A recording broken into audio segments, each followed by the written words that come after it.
I'm Anton. Very nice to meet you all. Thank you for joining the talk. Over the next 15 minutes, we are going to be talking about institutional adoption. So if you don't care about institutions, this is definitely not a talk for you. This is literally all we do.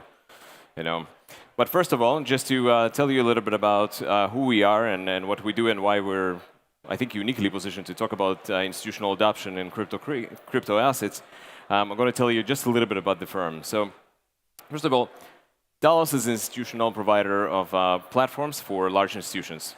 We have, what we do is we connect traditional institutions and crypto-native institutions to the underlying asset class. We provide trading capabilities to those particular institutions. So what we do is, we connect our clients on the buy side, on the sell side, to underlying custodians. So we provide multi-custody solutions. We work with multiple custodians to do so.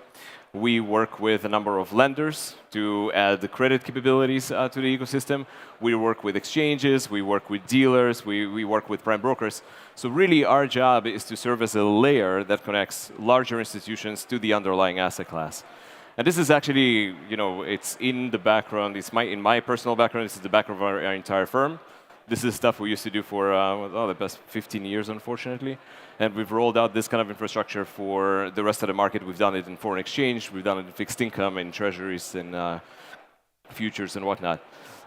Today, our clients are divided. They're obviously globally represented, and we're getting more and more traction in Asia. But generally speaking, we have two types of customers. We have buy-side customers, and those are the hedge funds, systematic trading desks. We have proprietary traders. So anyone, we have asset managers, anyone that's actually trading crypto using their own capital or the capital of their clients a lot of them are doing that through Talos. And primarily, we target medium to largest organizations. So that's kind of been our sweet spot so far. But in the past 2 years, we've also added sell-side institutions. And those are the brokers, retail brokers, institutional brokers. We have custodians. We have banks. So those are institutions that are offering crypto trading capabilities to their customers. That's generally our clientele. And as a result of that, we have, I think, about 60% of our clients or 50% of our clients are probably US domiciled. But in the past year, we've seen quite a lot of shift to Asia Pacific. We have quite a lot of customers in Europe, and so we're seeing a diversification effect. As a result, we have a pretty good understanding of what institutional adoption has been in the past 4 years. Obviously, it's through our eyes. So I'm going to walk you briefly through that, and then we'll see where we go from there, and maybe talk a little bit about the future of digital assets. All right. So generally speaking, we founded the company in 2018.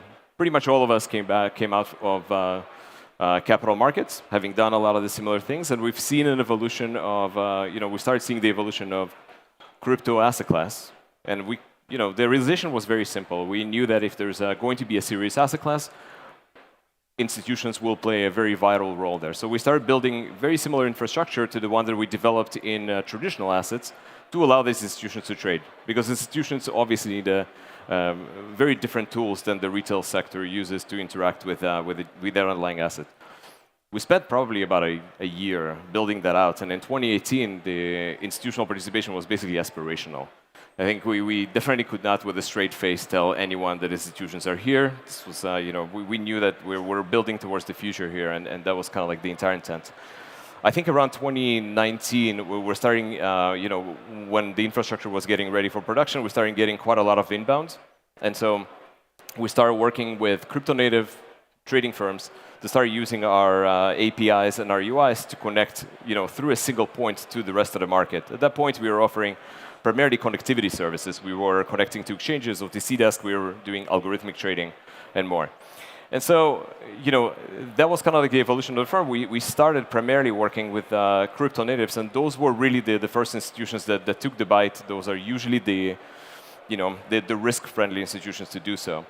Over the following couple of years, so especially around 22, we're starting to see a lot more traction from traditional institutions that are starting to come in, and really these are the multi-asset trading firms. Right? They are actively in the market for equities or for futures or for treasuries, and they're starting to add crypto trading capabilities, and that's kind of like when we start seeing more maturation of the ecosystem. We're seeing custodians, we start seeing risk systems, and obviously our systems were used by these kind of institutions. So we expanded, but still about 100% of our clients were primarily in the buy-side domain, and those were hedge funds or proprietary trading desks. Over the past 2 years, this is kind of like where we've seen the real shift, and this is the first time that we can actually say institutions are here to an extent, right? The institutions in general are obviously not a binary. It's not a binary thing to say whether institutions are in or not. There's there's a gamut of different institutions, and they're coming in at different paces. So what we've seen over the last 2 years have been really the service providers that are starting to get in. And we started seeing this in the United States. We have been interacting with custodians in the United States. We've been interacting with banks, more and more retail brokers. But over the past year, we've seen a lot of maturation, especially in that sector, that basically made us to put additional efforts into especially the dealer portion of our company. And so today, what we have is we have a very large amount of buy-side institutions, but about 50% of the clients for Talos globally are definitely sell-side service providers. So there we're seeing traction on the banking side, on the brokerage side. We're seeing quite a lot of custodians that are coming into the mix and starting to offer trading capabilities through our platform to their customers. And so the one key thing that I did want to mention here, I think that it's quite important, is that while in the rest of the world, in US and in EMEA, we're seeing a fairly balanced distribution between buy-side and sell-side institutions. They're kind of coming in the same clip. In Asia, we've been active in Asia for the past year, and starting January this year, we have a branch of our company in Asia. We've been growing very materially here. In Asia, we've seen kind of like almost like a lopsided effect, which is a little bit counterintuitive for us. We've seen about 70%, I think, of the pipeline actually built up from the service providers. So more and more across the different, APAC is obviously a very big zone, but across the different jurisdictions in APAC, we're seeing more emphasis on service providers that are looking to really build out the scalable solutions to provide access to their underlying customers, whether it's institutions, whether it's retail clients. So kind of interesting. That's where things are trending to. It looks like in Asia, the service provider side is going to be significantly stronger than what we have. And then just to talk about like some of the next things that are coming up. Those are obviously some of the logos of larger financial institutions. Some of them are global, some of them are US domiciled, that are interacting with crypto today. And it's safe to say that when you have these kind of organizations that are interacting with crypto, the environment is way more mature than it was 2 years ago, when it was 4 years ago.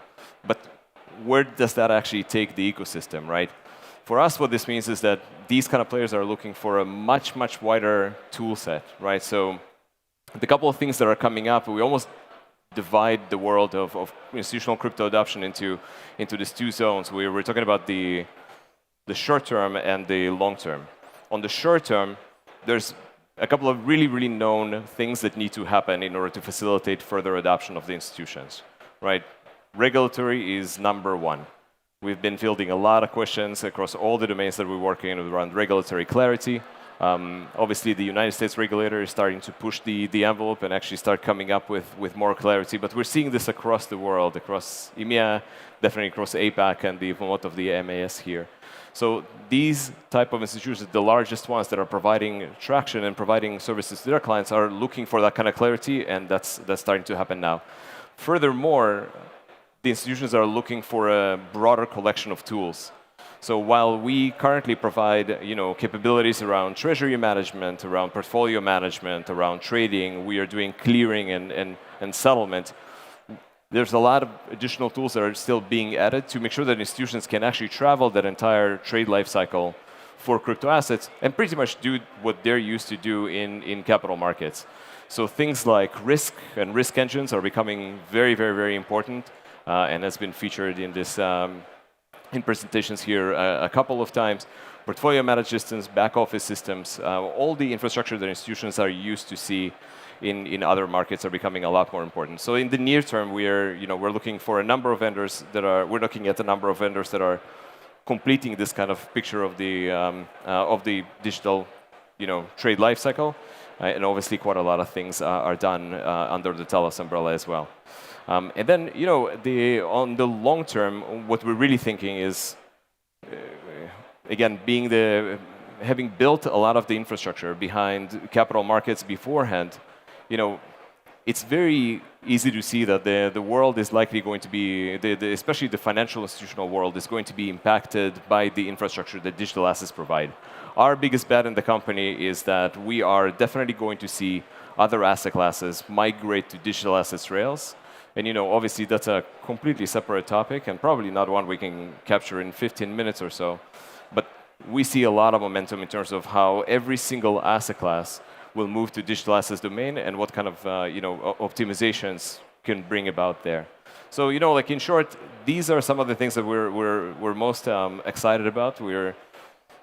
We're seeing a lot of adoption and a lot of infrastructure being built that provides institutions with the ability to complete their life cycle, the trade life cycle, investment life cycle, in a similar way as they do so in capital markets.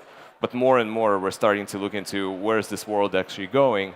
And some of the interesting things is that, again, for us, we started building Talos not because we just wanted to make sure that we get to parity.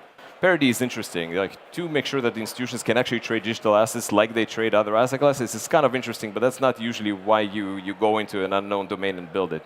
We really think that some of the capabilities behind digital assets allow us to build better tools, allow us to build an ecosystem, a financial ecosystem that's a lot more transparent, a lot more optimized.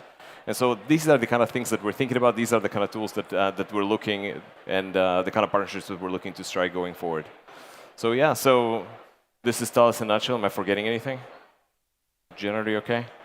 We have 3 minutes and 10 seconds. Any questions? Yeah, I know it's scary to go from there. It doesn't make sense. If you're interested in the institutional space, and especially providing infrastructure in institutional space, feel free to go to our website, talos.com. You can find us on social media, or just come by and talk to us. We have a booth here. That's it. Thank you so much.